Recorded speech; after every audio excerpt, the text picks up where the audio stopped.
Olá, boa tarde, fique com a gente, o TE tá só começando. Já conheci o irmão mais novo do Eric Silva? Gabriel também é fera no MMA, estreou com vitória e promete fazer tanto sucesso quanto o Mano Famoso. O futebol capixaba no ano que vem. O Tribuna Esporte continua a série que te deixa por dentro do que vai rolar em 2012. A federação quer fazer um calendário equilibrado e com muitas competições importantes. Se liga na nossa torcida, nosso quadro especial continua dando aquela moral pro telespectador. Oscar Júnior chega para bater aquele papo sobre basquete e futebol nacional. Hoje o Vasco tem mais um jogo importante. Parte pra cima dele, esse é o apito inicial do TE.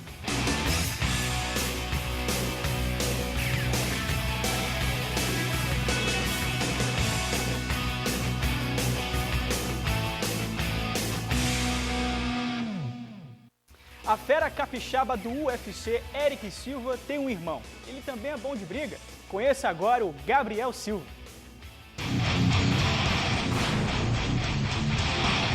Silva, o mais brasileiro dos sobrenomes, está virando referência do MMA capixaba. Eric dispensa apresentações, já é conhecido mundialmente. Mas no último sábado, quem começou a escrever o nome na história foi o irmão mais novo do campeão. Gabriel subiu ao ringue pela primeira vez como lutador profissional. Teve no irmão a figura de técnico e torcedor. Precisou de 2 rounds para finalizar seu adversário e levar à loucura a torcida no ginásio em Santa Mônica, Vila Velha. Não teve como conter a emoção, né? A torcida toda ao meu lado lá, foi todo mundo aqui da academia. E, pô, assim, os professores que eu tenho assim, me ajudaram bastante, Giovanni, Francis, o Eric mesmo, me dando aquele incentivo ali no corner. Assim, um corner melhor que aquele não tem como, né? Quem vê o Gabriel com toda essa desenvoltura nem imagina que há bem pouco tempo ele nem pensava em lutar. Foi Eric quem o incentivou a pegar pesado nos treinamentos. Começou a me levar para academia e assim, eu acabei, no começo eu não gostava mesmo, né? Mas assim, depois eu tomei gosto. Eu comecei a treinar o jiu-jitsu, depois o boxe, depois o MMA e agora eu gosto, né? E mal estreou com vitória na carreira, Gabriel já tem outro desafio. O Super Fight em Linhares, no próximo dia 11 de dezembro. A responsabilidade agora deve aumentar para o herdeiro do clã Silva.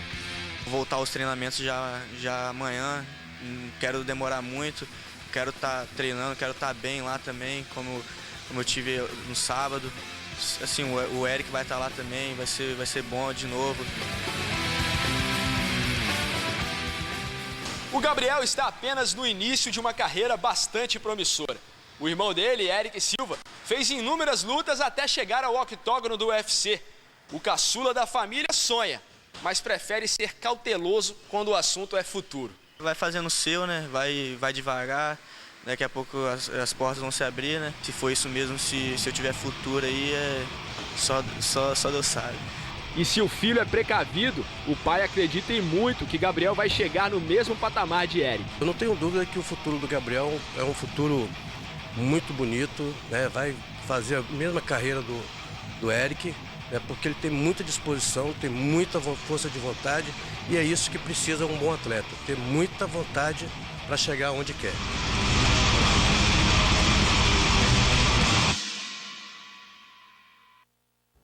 Legal, hein? Vamos torcer para essa família aí se dar bem. Terminou o circuito mundial de bodyboard e Neymara Carvalho conseguiu um pódio. A capixaba pentacampeã mundial ficou em 3º lugar, atrás de Eunate Aguirre, do País Basco, e da cearense Isabela Souza. Outra capixaba, Mayla Venturim, ficou na 6ª posição. Parabéns para as nossas meninas e que melhorem ainda mais no ano que vem. Vamos ver agora as fotos que você manda pra gente, ao nosso quadro Torcida TE.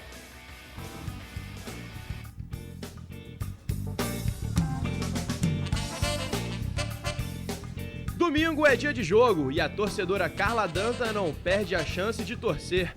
Ela é fanática pelo tricolor das Laranjeiras e está sempre com a camisa do time. Carla contou que ficou quase sem voz no último domingo, quando o Fluminense perdeu no finalzinho do jogo para o Vasco. E ela não desanima. Com o time na 3ª colocação da tabela, ela já está pensando nos jogos da Libertadores. Um abraço, Carla! Quem também torce sempre pro time de coração é essa rapaziada aí. Fabrício Cipreste, Pipoca, Dudu Antenado e Andrezinho. Essa turma faz parte da torcida Fla Vitória. Para eles não tem tempo ruim. Ganhando ou perdendo, lá estão eles vestindo o manto sagrado. A próxima e última rodada do Brasileirão é contra o rival, o Vasco, e eles já estão ensaiando os gritos de comemoração. Valeu, galera, um abraço para todo mundo. Anota aí o e-mail para você mandar fotos para a gente também, é tribunesporte@redetribuna.com.br. Hoje é o último dia de inscrições para a 8ª e penúltima etapa do estadual de futevôlei. Vai acontecer nesse fim de semana em Anchieta, no sul do estado. As categorias são mista, master e open. Quem quiser se inscrever pode ter mais informações no telefone 8806-1121. Falar com o Guilherme Benítez. E o Tribuna Esporte continua nossa série especial sobre o que vai ser do futebol capixaba no ano que vem. Já falamos dos principais clubes aqui do estado e agora a gente bateu um papo com a federação para saber do calendário do futebol para 2012. A temporada do futebol do Espírito Santo chegou ao fim. 2011, um ano marcado pela superação do interior e pelos fracassos da capital. Rio Branco e Vitória deram adeus à Copa do Brasil logo na primeira rodada. São Mateus e Real Noroeste surpreenderam os grandes e a Desportiva voltou em grande estilo. 2012 está chegando. Ano novo, fórmula conhecida. A Série A do Capixabão começa no próximo dia 21 de janeiro, com os mesmos 10 times se enfrentando em turno e retorno. Olha, é uma forma que foi aprovada em arbitral, né? A forma que, ao nosso ver e na concepção dos clubes, vem dando certo. Tem a primeira fase, todos contra todos, depois vem o mata-mata na semifinal e final, e a forma que atende ao calendário da CBF também. E a menos de 2 meses do início do campeonato, alguns estádios ainda precisam de reparos para serem liberados. A maioria dos estádios aí estão com os laudos a vencer até o final deste ano, né? Nós já providenciamos aí, na próxima semana vai ter uma vistoria técnica da Polícia Militar em vários estádios da região norte. E já foi realizada aqui no Salvador Costa a primeira vistoria. E o prazo limite para os clubes darem entrada com esses laudos aí, que são 4 laudos técnicos exigidos hoje no decreto federal, até o dia 10 de dezembro. E o Capixabinha? A Série B começa em 24 de março, com 8 times brigando por 2 vagas na elite. A Desportiva certamente será um dos atrativos, mas não o único da competição. O retorno do Estrela do Norte, né? Que Cachoeira é uma praça importantíssima para o futebol capixaba, é uma cidade importante no cenário estadual e estamos todos aí vislumbrando um bom campeonato na Série B. Com Vila Velhense, Desportiva, o próprio Estrela. Outra competição importante no calendário do futebol capixaba em 2012 será a Copa do Brasil. A tabela só será divulgada em janeiro pela CBF.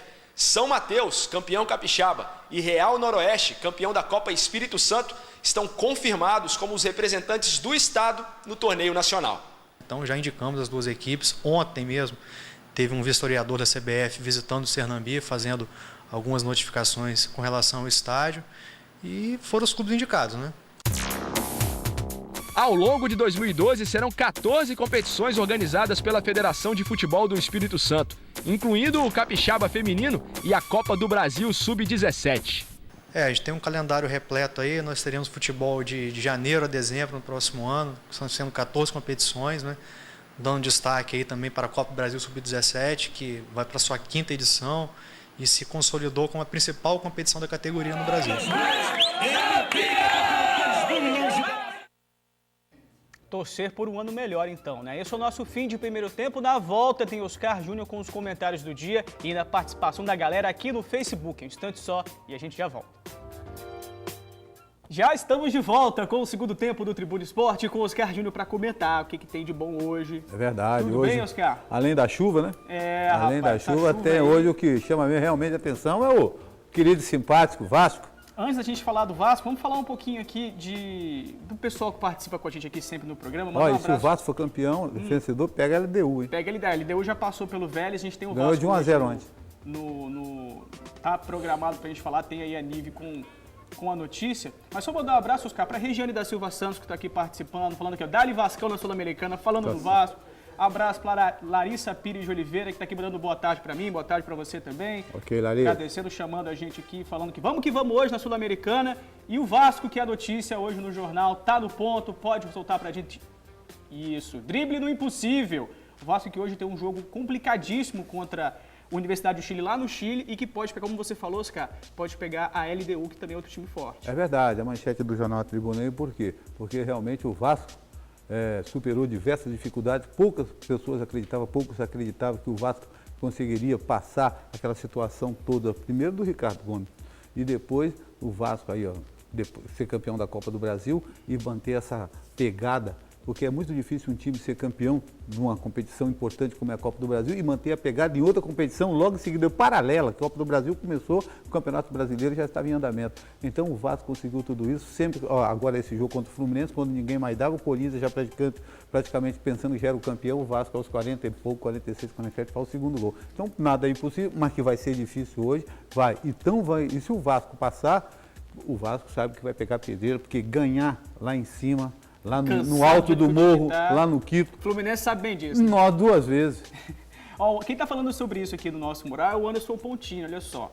Que falou que assistiu os últimos 20 minutos do jogo da LDU contra o Vélez, da Argentina, a LDU 1-0, time que desde 2020 se destacando, está com um time muito parecido daquele de 2008, e que diz ele que vai dar trabalho para quem passar aí para essa final da Copa Sul-Americana. Você vê que daquele time da LDU saíram vários jogadores e não se deram bem. O Fluminense mesmo pegou.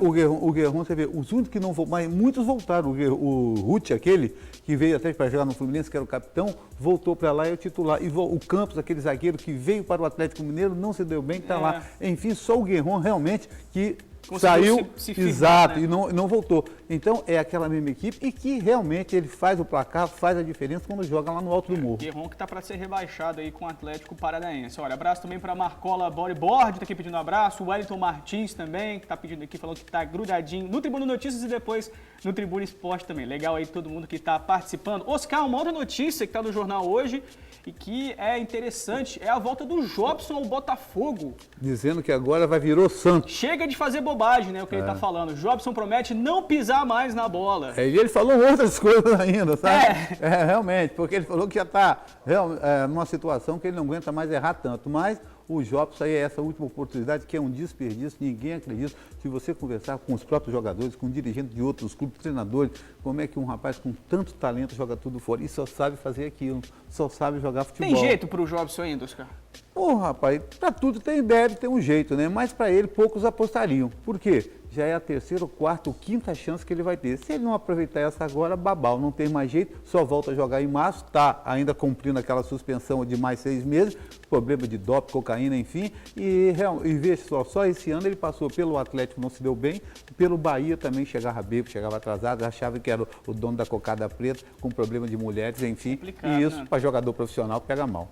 Oscar, uma outra notícia que está aí, que a gente tem que estar sempre falando, que a gente acompanha sempre o basquete capixaba, a gente apoia o basquete capixaba, e uma notícia que o Vila Velha perdeu mais uma no NBB. E não perdeu bonito, o Liga Sorocabana. Um time que está começando agora, que ainda assim ganhou de certa forma até com certa facilidade do Vila Velha. É isso que a gente sempre fala, o esporte capixaba aqui, esporte de equipe, está certo, luta com muita dificuldade, as empresas aí que poderiam chegar junto, ajudar, no caso de patrocinar, essas equipes não fazem. Então o que acontece? Eles lutam com dificuldade, mas fica todo ano é a mesma coisa, só entra para participar, não entra ao menos para disputar, chegar no playoff, chegou uma vez só, tanto o Vitória Basquete, na época era o Saldanha, como também o Setap de Vila Velha, mas depois disso parou, você veja, o Setap já jogou agora 4 partidas, perdeu 3, vai jogar amanhã novamente com o São José, é o 11º colocado, o São José que vai jogar agora lá em São Paulo, é o 6º colocado, em 3 partidas ganhou 2, então é uma diferença também de valores, porque lá o São Paulo não quer comparar uma Liga Sorocabana, que é caçula, mas investiu o Limeira praticamente ali, jogadores da seleção brasileira, entendeu? Mas ao menos que o Setap Vila Velha, apesar da luta toda que nós conhecemos aqui, da família lá, do Luiz Felipe, e tal, aquela rapaziada toda, mas que deveria ao menos tentar uma coisa mais superior, ao menos para dar um pouquinho mais de motivação para nós da imprensa ganhar, que a gente já sabe, ontem, sábado, perdeu para a Liga Sorocabana de mais de quase 50 pontos de diferença. Ontem perdeu por 20 e pouco, então fica meio complicado. Só ressaltar que mas a gente aqui do Tribuna Esporte acredita e apoia sempre o pessoal do basquete, sempre que tem esse pode tipo ser de o contrário, né? Mas seria capixaba. bom melhor se ao menos, né? Com certeza, a gente está aqui na torcida, a gente está esperando isso, né? A mesma coisa com o futebol também, a gente está aqui torcendo para que ano que vem seja um ano melhor do que esse, né, Oscar? Obrigado aí pela sua participação. E tem uma notícia na internet aí do Marcelinho Paraíba, você viu? foi preso, rapaz, jogou no Pelo Esporte. Marcelinho Paraíba tentou estuprar lá uma menina no sítio dele, lá na Paraíba. Foi campeão não, foi pelo Sport Recife agora. Classificou, conseguiu acesso para o Brasileirão. E agora está preso lá, está na detenção. Enfim. Jogador de futebol aqui no Brasil tem umas situações complicadas, né, Oscar? Obrigado aí pela sua participação. Valeu, garotinho. Hoje. Sorte hoje, hein? Pro Vascão, pro nosso Vascão. Tomara. Esse é o nosso apito final. Você pode acessar o nosso site para rever as matérias e o programa do dia. www.redetribuna.com.br/Tribuna Esporte. A todos uma boa tarde e até amanhã, gente. Tchau.